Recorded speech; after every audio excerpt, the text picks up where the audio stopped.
Nakabit na raw ang kinakailangang bilang ng pirma para sa People's Initiative, sabi ni Albay 2nd District Representative Joey Salceda. Ang Senado planong dalhin sa Korte Suprema ang pagpapatigil sa pirmahan na yan. Nalayong amyendahan ng saligang batas. May unang balita sina Sandra Aguinaldo, Tina Panganiban Perez at Mav Gonzalez. Sa Korte Suprema nadudulog ang Senado para harangin ang gumugulong na People's Initiative para sa pag-amyenda ng konstitusyon. Ayon kay Senador Coco Pimentel, sa weekend planning session ng Senado aayusin ang ilalatag na kaso. Kabilang sa ipupunto ang kawalan umano ng basehan ng COMELEC para tanggapin ang mga nakalap na pirma para sa People's Initiative. What is your business receiving all these papers with signatures? As sinasabi nila, they have a ministerial role to play as of the moment. Based on what? On a law already characterized by the Supreme Court as insufficient to support a people's initiative. Hindi rin aniya pwede ang People's Initiative dahil revision at hindi lang simpleng amendment ang gustong gawin nito.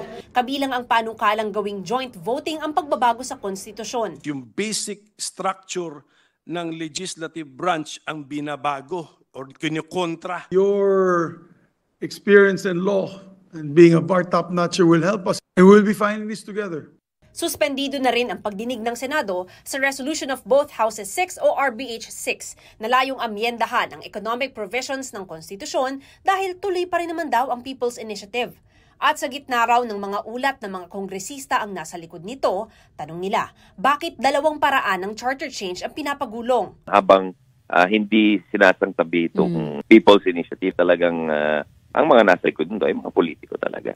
Tingin ng isa pang senador, dapat pumagitna na ang Pangulo sa issue. Napakahalaga ang sentimento ng ating Pangulo dito. At mahalaga rin na maiwasan itong potential political crisis. Ang masasakripisyo dyan, mga mahalagang batas. Hinihingi pa namin ang panig ng Malacanang ukol dito. Pero sa eksklusibong panayam ng GMA Integrated News, sinabi ni Pangulong Marcos na mas mahalagang unahin ang pagre-rebisa sa economic provisions ng saligang batas. Nauna nang itinanggi ng liderato ng Kamara na nasa likod sila ng People's Initiative. Bakit naman hindi nila aminin kung sila talaga nasa likuran nito? Ibig sabihin, mayroong hidden agenda. Ikinakahiya nila yung People's Initiative na yan. Bakit hindi nila angkinin? To everyone, kung sino mang nasa likuran nung chatsa, aminin nyo kung sino kayo.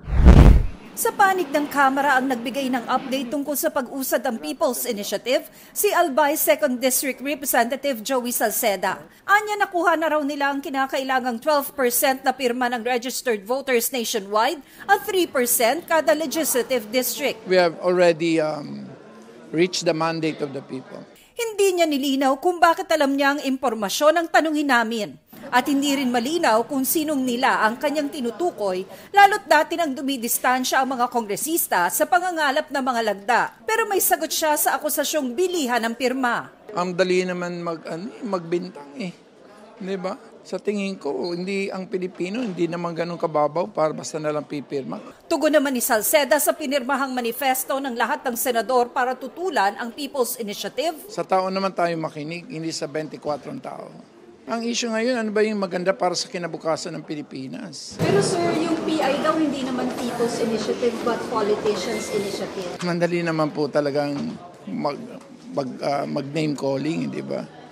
Pero yung 12.1% of the population that signed on, dadaan pa tayo sa plebisito. Bakit ayaw pakinggan ang tao? Sa plebisito, they're free to campaign against the petition. Ayaw na raw patulan ni House Speaker Martin Romualdez sa mga patutsada ng Senado laban sa Kamara.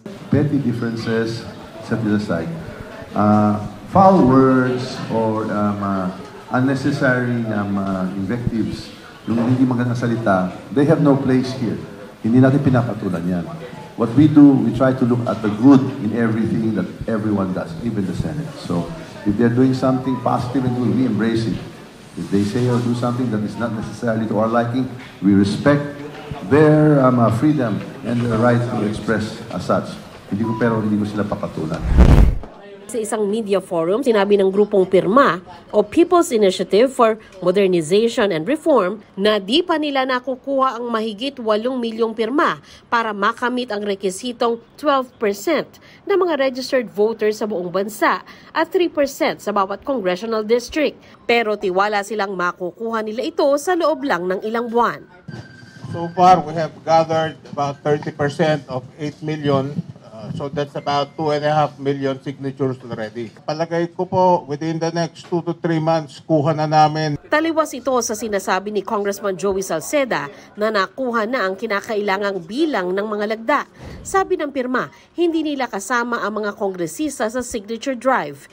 Pero nakikipag-ugnayan daw sila sa mga ito para sa pangangalap ng pirma sa kanilang mga distrito.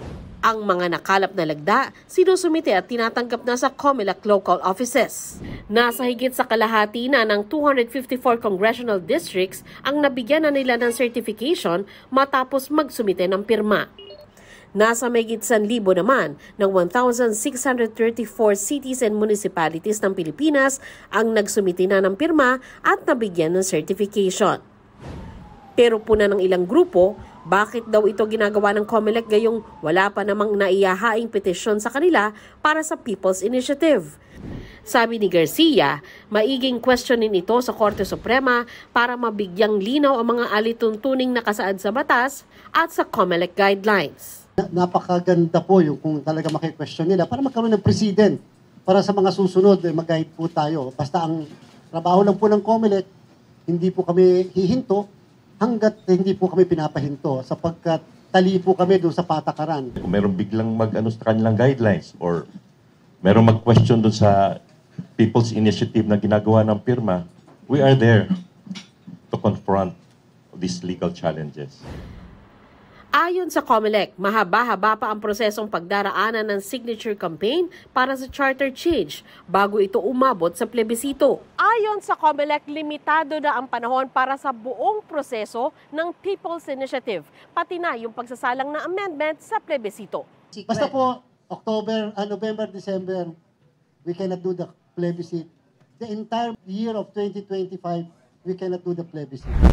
Ito ang unang balita. Sandra Aguinaldo, Tina Panganiban Perez, Mav Gonzalez para sa GMA Integrated News. Igan, mauna ka sa mga balita. Mag-subscribe sa GMA Integrated News sa YouTube. Sa mga kapuso abroad, subaybayan nyo kami sa GMA Pinoy TV at sa www.gmanews.tv.